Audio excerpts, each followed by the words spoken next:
गृह मंत्री नरोत्तम मिश्रा आज सायराना अंदाज में नजर आए। भोपाल में उन्होंने कहा कि गीता गंगा और गौमाता हमारे शुभदाता है, इसलिए गौ कैबिनेट बनाई गई। उन्होंने कहा कि भारतीय जनता पार्टी भारतीय संस्कृति की पोषक है, इसलिए गौ कैबिनेट बनाई गई थी।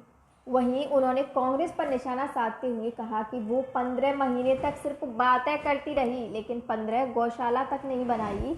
लेकिन शिवराज सिंह चौहान ने सीएम बनते ही गौ कैबिनेट बनाकर नई परंपरा का आगाज किया है। उन्होंने कहा कि इनके प्रमोशन मामले पर विधि विशेषज्ञों की राय ली जाएगी। वहीं कमलनाथ पर कटाक्ष करते हुए नरोत्तम मिश्रा ने कहा कि उपचुनाव परिणाम आने के बाद से वे कहाँ हैं, अब वे सिर्फ ट्विटर पर ही मिलेंगे। उन्होंने कहा कि चिदंबरम भी कह रहे हैं कि जमीन पर कांग्रेस नहीं बची, और मैं भी शुरू से यही बात कहता आया हूं कि नरोत्तम मिश्रा ने कहा कि भाजपा का मुकाबला अब कांग्रेस से नहीं बल्कि गठबंधन से ही होगा। कांग्रेस के हार पर मंथन को लेकर उन्होंने कहा कि कुछ भी कर ले, लेकिन अब मंथन से विष ही निकलेगा, अमृत नहीं निकलेगा।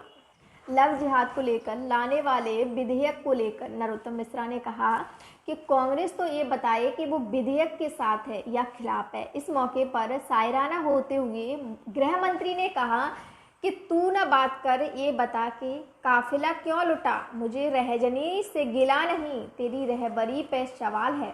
नरोत्तम मिश्रा ने कहा कि ये विधेयक धर्म स्वतंत्र विधि है, और अगर कोई लालच देकर विवाह करता है तो उसे 5 साल का कठोर कारावास की सजा का प्रावधान रखा जाएगा।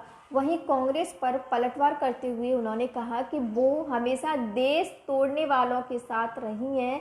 जहां जहां देश को विभाजित करने वाली ताकतें हैं, वहां कांग्रेस का समर्थन रहा।